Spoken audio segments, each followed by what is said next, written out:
Assalamualaikum warahmatullahi wabarakatuh. Kembali lagi di channel Kisah Sejarah Islam, tempat kita mengungkap hal-hal yang menarik dan penuh makna. Di video kali ini, kita bakal bahas topik yang cukup menarik, yaitu tentang adanya nubuat atau ramalan mengenai Nabi Muhammad yang terdapat dalam kitab-kitab Hindu. Mungkin banyak dari kita yang berpikir bahwa kitab Hindu hanya berisi ajaran-ajaran spiritual dan sejarah India saja. Tapi siapa sangka, ternyata dalam beberapa teks Hindu, ada juga ramalan yang mengacu kepada sosok Nabi Muhammad. Kali ini kita bakal kupas tuntas tentang hal itu, berdasarkan berbagai referensi dan kajian dari para ahli. Buat teman-teman yang penasaran dan ingin tahu lebih banyak tentang hal ini, pastikan untuk like, komen, dan subscribe biar kita makin semangat buat terus menyajikan konten yang bermanfaat dan penuh wawasan. Tanpa berlama-lama lagi, yuk kita mulai pembahasan ini dengan niat mencari ilmu yang bermanfaat.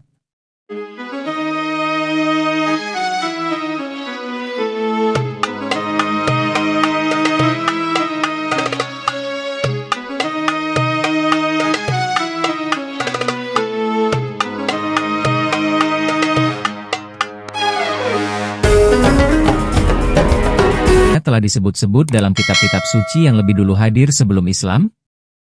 Apakah nama dan ciri-ciri Nabi Muhammad SAW telah diramalkan oleh para nabi dan bijak bestari dari peradaban sebelumnya?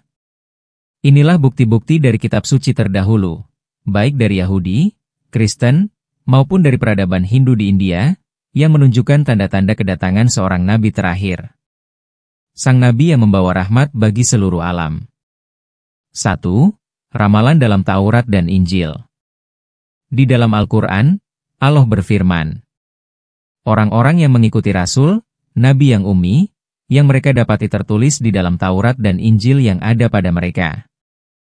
Surat Al-A'raf ayat 157. Ayat ini menyiratkan bahwa umat terdahulu sebenarnya mengenal ciri-ciri Nabi Muhammad. Dalam Taurat dan Injil, ada banyak nubuat tentang sosok yang akan datang membawa kebenaran, bukan dari keturunan Israel, melainkan dari keturunan Ismail, saudara Nabi Ishak. Misalnya, dalam kitab Ulangan pukul 18:18, Tuhan berfirman kepada Musa, "Aku akan membangkitkan seorang nabi bagi mereka dari antara saudara mereka, seperti engkau, aku akan menaruh firmanku dalam mulutnya, dan dia akan mengatakan kepada mereka segala yang aku perintahkan kepadanya." Siapa yang dimaksud dengan saudara mereka di sini? Tidak lain yaitu Bani Ismail, saudara Bani Israel. Dan apakah Muhammad seperti Musa? Ya. Keduanya lahir dari ibu dan ayah normal, bukan lahir ajaib seperti Isa. Keduanya menjadi pemimpin umat dan penegak hukum. Keduanya membawa kitab hukum, Taurat dan Al-Quran. Dan keduanya memimpin umat secara politik dan spiritual. Sejak kapan agama Hindu ada? Agama Hindu bukanlah agama yang baru muncul. Ia bukan pula agama yang didirikan oleh satu tokoh tertentu seperti agama-agama Samawi. Hindu lebih tepat disebut sebagai Santana Dharma, yaitu jalan kekal, yang keberadaannya diyakini telah ada sejak zaman purba. Dalam sejarahnya, agama Hindu mengalami perkembangan panjang, yang secara umum terbagi dalam 3 periode besar. Pertama, zaman Veda, sekitar 1500 hingga 600 sebelum Masehi. Ini adalah periode tertua dari ajaran Hindu yang tercatat. Kitab-kitab sucinya disebut Veda, berasal dari akar kata Vid yang berarti mengetahui. Kitab ini diturunkan secara lisan, dan disusun dalam bentuk mantra-mantra. Ada 4 Veda utama, Rig Veda, Sama Veda, Yajur Veda, dan Atharva Veda. Rig Veda adalah yang tertua, dan di dalamnya ditemukan istilah Narashangsa, yang akan jadi kunci dalam pembahasan kita nanti. Kedua, zaman Brahmana, sekitar 1000 hingga 500 sebelum Masehi. Ini adalah periode saat ritus dan ritual mulai dikodifikasikan. Para Brahmana, yaitu pendeta atau kaum bijak, menulis teks-teks penjelasan tentang Veda dan cara pelaksanaannya. Ajaran-ajaran ini menekankan pada tata cara pengorbanan, yajna, struktur kasta, serta hubungan manusia dengan dewa. Ketiga, zaman Upanishad, sekitar 800 hingga 200 sebelum Masehi. Di fase ini muncul pemikiran-pemikiran filosofis dan mistik yang mendalam. Upanishad berbicara tentang Atman, jiwa, dan Brahman, realitas tertinggi. Ini adalah titik awal munculnya aliran-aliran pemikiran seperti Vedanta, yang lebih fokus pada pencarian makna hidup dan spiritualitas mendalam. Yang menarik, dalam semua periode itu, terutama dalam Rig Veda dan kitab-kitab setelahnya seperti Bhavishya Purana, muncul banyak referensi yang oleh beberapa sarjana Hindu sendiri ditafsirkan sebagai nubuat atau isyarat kehadiran sosok nabi terakhir.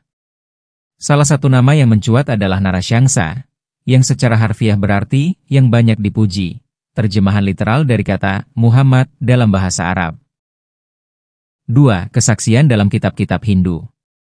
Ini bagian yang sering bikin banyak orang kaget. Di dalam kitab suci umat Hindu, seperti Veda, Puranas, dan Bhavishya Purana, ternyata ada ramalan tentang kedatangan seorang tokoh suci dari negeri Arab. Bahkan disebut namanya Mahamada. Dalam Bhavishya Purana, Pratisarkparv 3:3-5-8, dikatakan, Arya Dharma akan dihancurkan oleh kaum Mlecha. Sebuah agama baru akan muncul dari negeri barat. Orang yang membimbing mereka bernama Mahamada. Ia akan datang bersama teman-temannya, raja akan memandikannya dengan air Panchgavya dan Gang Ajal. Mlecha adalah istilah untuk bangsa asing, non-Hindu, yang tinggal di luar India. Dalam ayat itu, disebutkan Mahamada, dari daerah Gurun, membawa ajaran monoteisme dan akan mendirikan agama baru. Lalu ada lagi sosok yang sangat dikenal dalam kitab Hindu, Kalki Avatara, avatar ke-10 yang belum datang. Dalam kitab Bhagavata Purana, 12.2.19-20, Kalki digambarkan sebagai, ia akan lahir di keluarga seorang pemimpin besar di kota Shambhala, dari seorang wanita bernama Sumati. Ia akan menunggang kuda putih dan menghunus pedang untuk menghancurkan kejahatan. Beberapa kesamaan dengan Nabi Muhammad SAW. Lahir dari keluarga bangsawan, yakni Bani Hashim. Kota kelahirannya, maka disebut Shambhala versi spiritual. Mengendarai kuda putih saat peristiwa Isra, Mikraj yaitu Burak. Memiliki pedang sebagai simbol kekuatan dan perlindungan. 3. Pengakuan cendekiawan dan peneliti.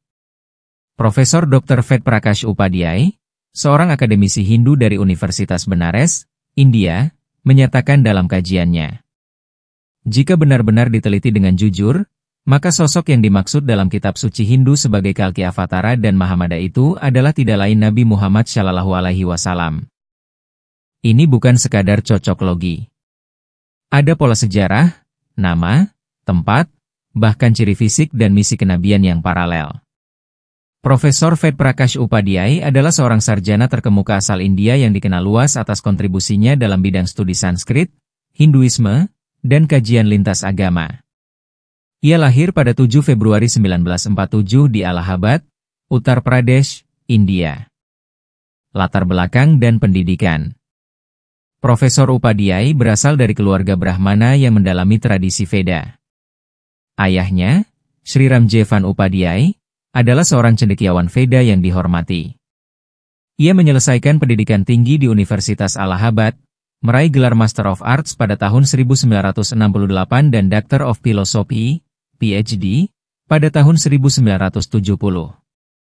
Selain itu, ia memperoleh gelar Bachelor of Laws pada tahun 1978 dan Doctor of Letters pada tahun 1981 dari universitas yang sama.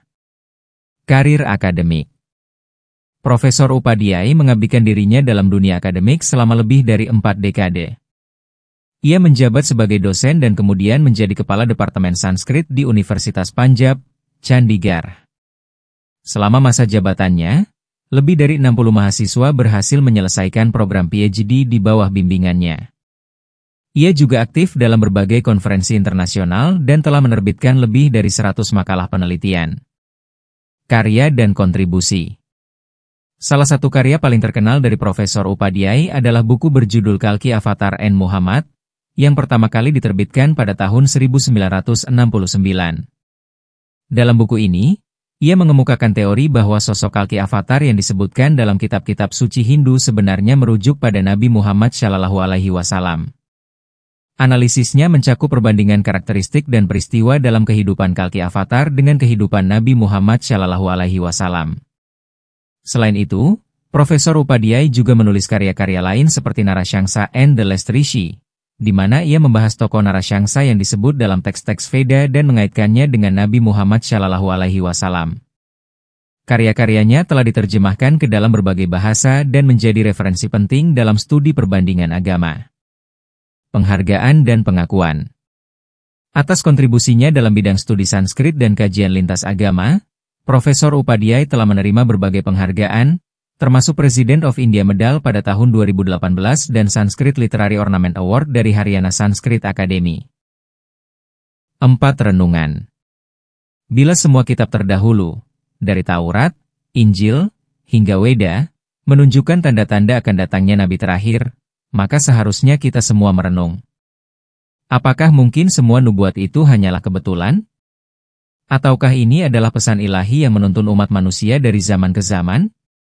Nabi Muhammad SAW bukan hanya milik umat Islam.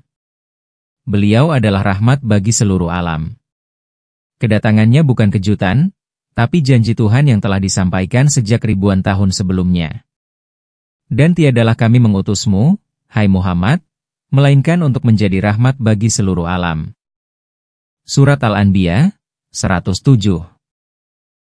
Jika video ini membuka wawasan baru buat teman-teman, jangan lupa klik like dan share. Subscribe biar nggak ketinggalan video mendalam lainnya.